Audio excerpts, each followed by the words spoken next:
General Assembly lawmakers got back to work today, but not at the State House. The House met at the Vets Auditorium and the Senate meeting at Rhode Island College. 12 News reporter Brandon Truitt is live in Providence with the details on how COVID-19 has had a major impact on today's session and a change in leadership. Brandon?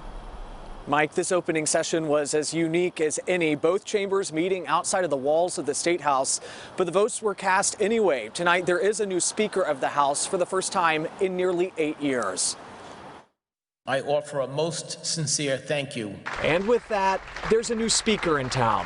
Representative Joe Shekarchi voted to the House's highest position by his fellow members. I pledge to work every day with all of you to ensure that we are a member-driven, inclusive House of Representatives. It was just one of the items of business during the session. Representatives were required to wear a mask, sit in assigned seats, and vote electronically using tablets. Each member, including new ones, stood to take the oath, but not everyone was there. It's a little weird.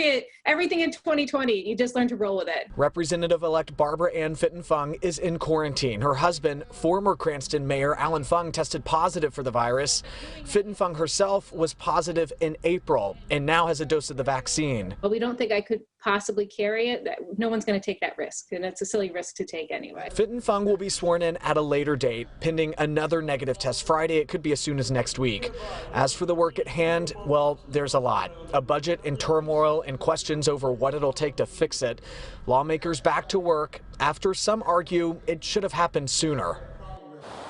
And I want to get to some late reporting from my colleague Steph Machado, who got an insight into how much it's costing the State House to work here out of the vets. They're saying they're spending up to nearly $60,000 a month if they use it fully for 3 days a week. In the meantime, the Senate is currently meeting at Rhode Island College. It is expected that Senate President Dominic Ruggiero will retain his position there. Live in Providence, Brandon Truitt, 12 News. Now at 6, Rhode Island's General Assembly starts the new year under the shadow of COVID-19. I'm Shannon Heggie. I'm Mike Montecalvo. Not only are both chambers convening at separate sites, the virus has forced some lawmakers to stay home tonight, including incoming District 15 State Representative Barbara Ann Fitton-Fung and State Senator Frank Chacon, who we learned tested positive this morning. 12 News reporter Brandon Truitt joins us live from Providence with an update on the new session. Well, Mike and Shannon, although both sessions, or both chambers really, were back in session today, neither of them working in the State House. You had the House here at the Vets, the Senate at Rhode Island College, all of this in an effort to work around the pandemic.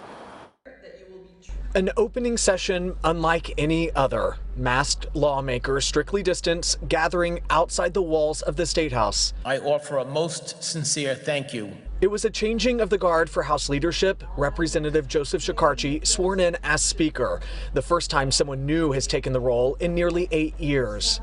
I pledge to work every day with all of you to ensure that we are a member-driven, inclusive House of Representatives. Shekarchi was voted in by his fellow members after now former Speaker Nicholas Mattiello lost re-election to Barbara Ann Fitton-Fung. It's a little weird. Everything in 2020, you just learn to roll with it. Representative-elect Fitton-Fung speaking to 12 News after her husband, former Cranston Mayor Alan Fung, tested positive for COVID-19. He's said to have mild symptoms. Fitton-Fung says she tested negative Monday. She had the virus in April and has received a first dose of the vaccine, but after consulting with the Department of Health and House leadership, she's in quarantine, unable to be sworn in Tuesday. You put a lot of work in the campaign. Are you kind of bummed? Yeah, I mean, I think my parents are more than anything. There's a lot of work ahead, a budget in peril, with concerns on what it'll take to balance it. So the Senate is finishing up now at Rhode Island College. There, Senate President Dominic Ruggiero was voted in to keep his position. He will stay Senate President for the next couple of years. Live in Providence, Brandon Truitt, 12 News.